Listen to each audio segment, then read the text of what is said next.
আসসালামু আলাইকুম বন্ধুরা, আশা করি সবাই ভালো আছেন।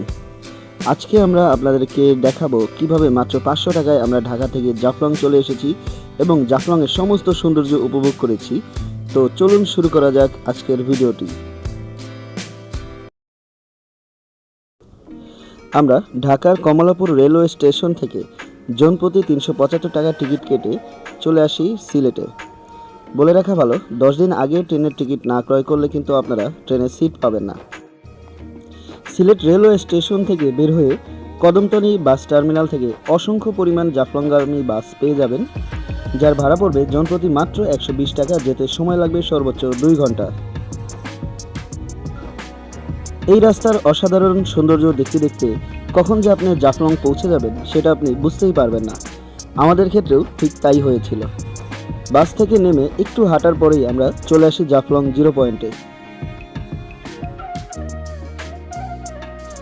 জাফলং জিরো পয়েন্টের কাছে আসলে এরকম অসংখ্য দোকান দেখতে পাবেন। মূলত এই রাস্তা ধরেই আমাদেরকে নিচে নামতে হবে। আর ওই যে পাহাড়ের গায়ে যে শহরগুলো দেখা যাচ্ছে, মানুষের বাড়িঘর, ওইটা মূলত ভারতের ডাউকি শহর। এটা মেঘালয় রাজ্যের সীমানায় পড়েছে। তো এখানে আসলে একটা বিষয় মাথায় রাখবেন, যখনই আপনি এই জায়গাটায় প্রবেশ করবেন তখন দেখবেন অসংখ্য লোক আপনাকে নৌকা ভ্রমণের কথা বলে তাদের ফাঁদে ফালানোর চেষ্টা করবে। মূলত ভুলেও আপনারা এখান থেকে কারোর সাথে কথা বলে নৌকা ভ্রমণ করার ইচ্ছা পোষণ করবেন না। কোথায় গিয়ে নৌকায় উঠতে হবে সেটা আমরা আপনাদেরকে ভিডিওতে বলে দিব।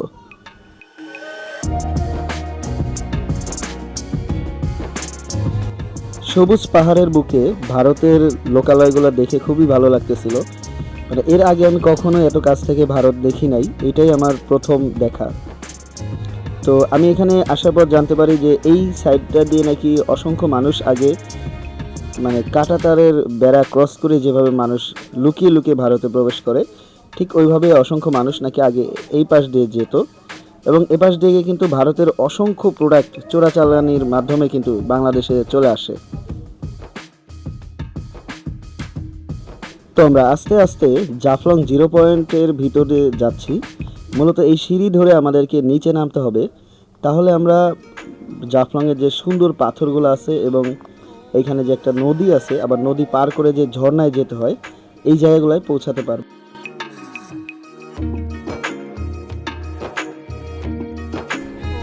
ভিডিওতে দেখছি, বিভিন্ন ইউটিউবে বিভিন্ন ব্লগারের চ্যানেলগুলোতে দেখছি, আজকে একদম বাস্তবে দেখতে পাচ্ছি। দেখেন এই যে ভারতের বাড়িঘর একদম খুব কাছ থেকে দেখতেছি, এগুলো সবই ভারতের ভিতরে।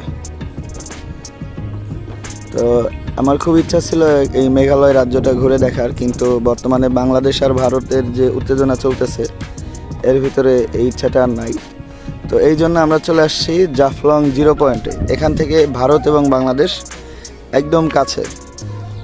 তো এই যে দেখেন নিচে হচ্ছে পাথর, মূলত এই জায়গায় সমস্ত পর্যটকরা আসে, ভারতের এবং বাংলাদেশের দুই দেশের পর্যটকরা এখানে এসে একসাথে মূলত আনন্দ করে। তো আমরা এখন নিচে নামবো। নিচে জাফলং জিরো পয়েন্ট, এগুলো সবই ইন্ডিয়ান কম্বল।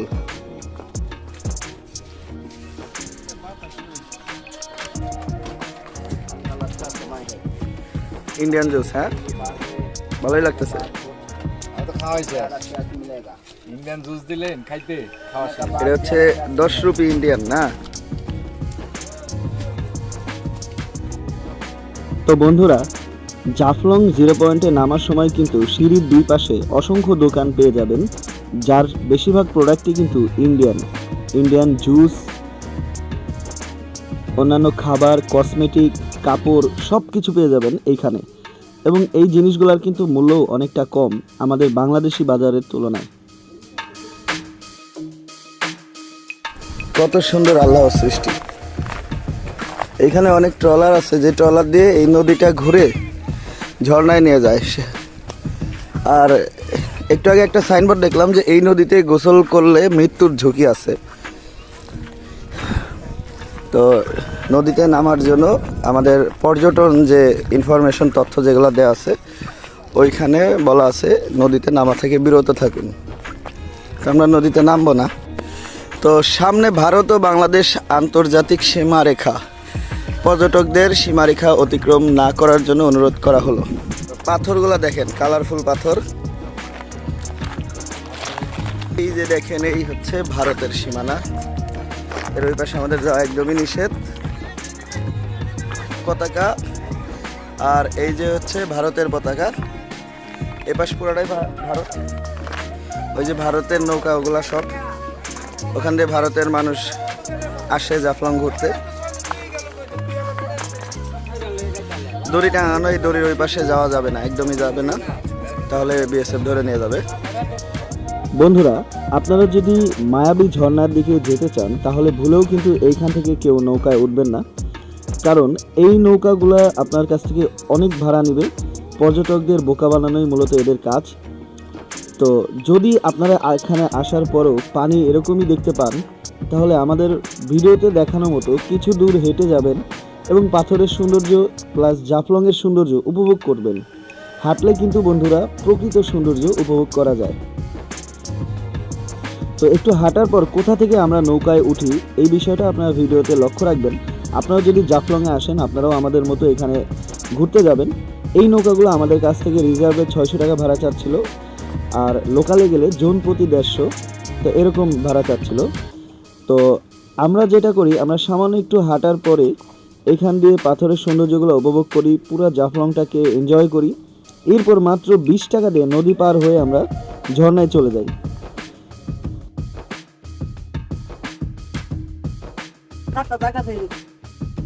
তাও মরে মানে এটা কি আপনি অলৌকিক কোনো ঘটনা হিসেবে দেখেন নাকি এমনি সাধারণ দুর্ঘটনা?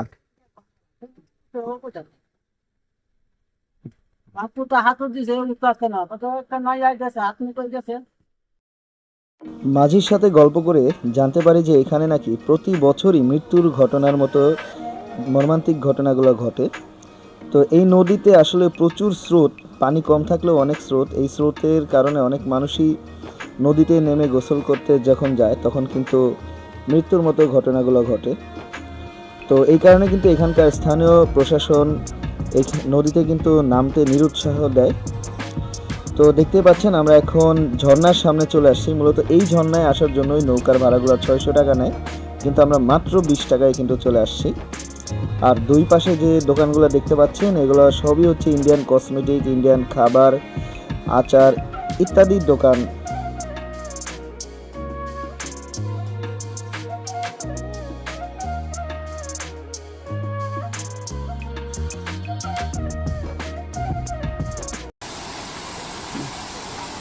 দেখেন অনেক উঁচা, কিন্তু ক্যামেরায় মনে হচ্ছে কাছে, কিন্তু অনেক উঁচা।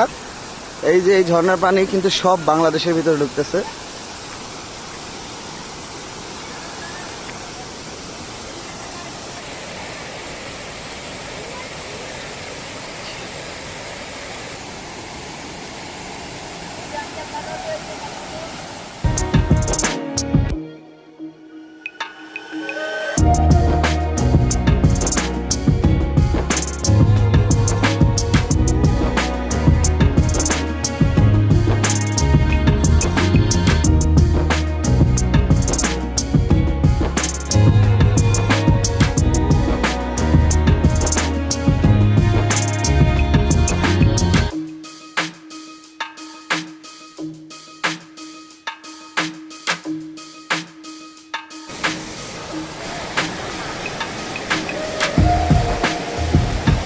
ঝর্ণার শব্দ অনেক,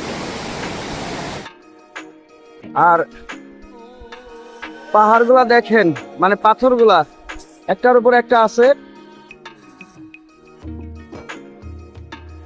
কি পরিমাণ শব্দ ঝর্ণার। আর পানি একদম ফ্রেশ সাদা, মনে হচ্ছে যে দুধ পড়তেছে, এরকম লাগতেছে।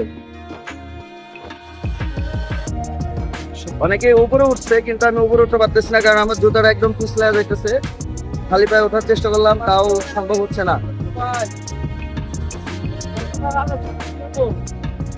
না না, ওঠার দরকার নাই উপরে। এখানে সাইনবোর্ড দেওয়া আছে যে উপরে ওঠা একদমই নিষেধ, কিন্তু অনেক মানুষ মানে না, উপরে উঠে দুর্ঘটনার শিকার হয়। যতটুকু কাছ থেকে নিরাপদ ভাবে ঝর্ণা উপভোগ করা যায় ততটুকু কাছ থেকে আমরা করবো, বেশি উপরে উঠবো না। বেশি উপরে উঠে হিরো সেজে নিজেকে বিপদে ফেলার দরকার নাই, কারণ আমি মরলে শুধু আমি মরবো না, আমার পুরো ফ্যামিলিটাই মারা যাবে। এই কথাটা মাথায় রাখতে হবে সব সময়। আমরা ঝর্ণা দেখা শেষ করে পাশে যে দোকানগুলো রয়েছে ইন্ডিয়ান কসমেটিকের, তো এখান থেকে সামান্য কিছু কসমেটিক ক্রয় করি, যেগুলো আমাদের বাংলাদেশের বাজারে অনেক চড়া মূল্যে বিক্রি হয়, কিন্তু এখানে অনেক কম দামে পেয়েছি। তারপর আমরা এই পাশেই খাবারের হোটেল যে আছে সেইখানে চলে যাই, এবং এখানে দেখতে পাচ্ছেন আমরা যে প্যাকেজগুলো নিয়েছি মাত্র 150 টাকা করে, পাহাড়ি মুরগি দিয়ে, এর সাথে ডাউল, আলু ভাজি, আলু ভর্তা, শুটকি ভর্তা, এইসব কিছু ছিল। তো এই খাবারগুলো আসলে অনেক সুস্বাদু ছিল। আর একটা কথা বলে রাখি, এই হোটেলে যে খাবার পানিগুলো দিছে সব কিন্তু ওই ঝর্ণা থেকেই পানিগুলো তারা সংগ্রহ করে, আর ওই ঝর্ণার পানি কিন্তু তারা আমাদেরকে খাওয়াইছে, যেটা আমরা পরে জানতে পারছি। তো আমার ট্যুরমেট শাহিন ভাই খুব মজা করে এই খাবারগুলো খাওয়া শুরু করে দিয়েছে, আমরাও খাবো।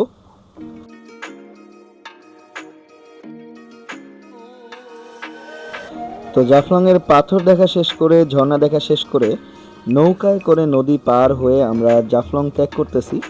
তো আজকের মতো এ পর্যন্তই বন্ধুরা, সবাই ভালো থাকবেন। আর আপনি যদি আমাদের চ্যানেলে নতুন হয়ে থাকেন তাহলে আমাদের চ্যানেলটি সাবস্ক্রাইব করার অনুরোধ জানাচ্ছি, এবং আজকের ভিডিওটি কেমন লাগলো সেই বিষয়ে মতামত দিতে কিন্তু একদমই ভুলবেন না। আপনাদের প্রতিটা মতামতে আমাদের কাছে অনেক গুরুত্বপূর্ণ। আপনারা সবাই আমাদেরকে লাইক, কমেন্ট, শেয়ার করে আমাদের পাশে থাকবেন। ইনশাআল্লাহ দেখা হবে পরবর্তী কোনো ভিডিওতে। আল্লাহ হাফিজ।